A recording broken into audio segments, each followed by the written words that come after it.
આગામી સમયમાં રાજ્યના ભાગોમાં જોવા જઈએ તો કેટલાક ભાગમાં ભારેથી અતિભારે વરસાદ થવાની શક્યતા રહે છે, જેમાં ઉત્તર ગુજરાતના ભાગોમાં જનધનને કાળજી રાખવી પડશે તેવો વરસાદ થશે. દક્ષિણ ગુજરાતના ભાગોમાં જોઈએ તો વલસાડના ભાગોમાં ભારેથી અતિભારે વરસાદ થવાની શક્યતા રહે છે. સુરતના કેટલાક ભાગમાં ભારેથી અતિભારે વરસાદ થવાની શક્યતા રહેશે. સૌરાષ્ટ્રના કેટલાક ભાગમાં પણ ભારે વરસાદ થવાની શક્યતા રહેશે, જેમાં ભાવનગરના ભાગમાં ભારે વરસાદ થવાની શક્યતા રહેશે.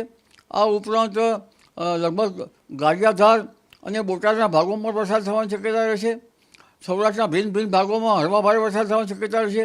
પણ ઉલ્લેખનીય છે કે તારીખ 23 થી 26માં ગુજરાતભરમાં ભારેથી અતિભારે વરસાદ થવાની શક્યતા રહેશે, જેમાં તારીખ 24, 25, 26 અને 27માં પંચમહાલના ભાગોમાં ભારેથી અતિભારે વરસાદ થવાની શક્યતા રહેશે. આ ઉપરાંત સાબરકાંઠાના ભાગોમાં પણ ભારેથી અતિભારે વરસાદ થવાની શક્યતા રહેશે.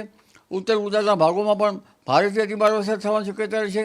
કચ્છના ભાગોમાં પણ ભારેથી અતિભારે વરસાદ થવાની શક્યતા રહેશે. કેટલાક ભાગોમાં જળાશયો અને બંધોનો પાણીની આવક ઘણી આવશે. અને આ ઉપરાંત જોવા જઈએ તો કેટલાક ભાગોમાં પૂરની સ્થિતિ પણ સર્જાઈ શકે છે, એટલે જનધને કાળજી રાખવી એ સલાહ. જી, ખાસ કરીને કયા કયા વિસ્તારમાં પૂરની સ્થિતિ લાગી રહી છે અને કયા કયા વિસ્તારમાં 8 થી કેટલો વરસાદ પડી શકે? લગભગ દક્ષિણ ગુજરાતના ભાગોમાં ભારેથી અતિભારે વરસાદ થવાની શક્યતા રહેશે. તદ ભાગોમાં 8 થી 10 ઇંચ જેવો વરસાદ થવાની શક્યતા રહેશે. આ ઉપરાંત સુરતના ભાગોમાં પણ 6 થી 8 ઇંચ જેવો વરસાદ થવાની શક્યતા રહેશે. પરંતુ સૌરાષ્ટ્રના ભિન્ન ભિન્ન ભાગોમાં પણ 2, 4 કે 5 કે 6 ઇંચ કોઈ ભાગમાં વરસાદ થવાની શક્યતા રહેશે. તેમાં છૂટાછવાયા ભાગોમાં વરસાદ થવાની શક્યતા રહેશે.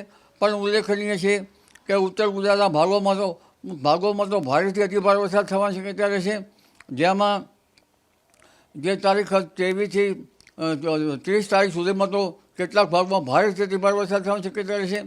મહેસાણાના ભાગોમાં કેટલાક ભાગમાં 10 ઇંચ કે તેથી વધુ વરસાદ થવાની શક્યતા રહેશે.